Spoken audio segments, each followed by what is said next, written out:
Hello everybody, welcome back. Today as well we have got you another video. In this video I'll show you how you can simply go ahead and remove Facebook account from Instagram. But before that, please do make sure to like our video, subscribe our channel, and yes, without any further delay we're simply gonna go ahead and step into our video. For the matter, first of all, access your Instagram and go ahead, tap on this profile icon below right corner of the screen. Again, tap on this three horizontal line on top right corner, and now this account center option gonna appear, right? Go ahead, tap on it. So the first thing is you're gonna find your profiles over here.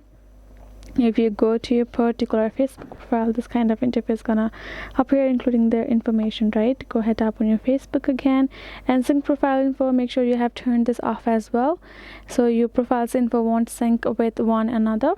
And then here in the section, if you scroll down, you will find this option called review the account that you have in this account center and accounts.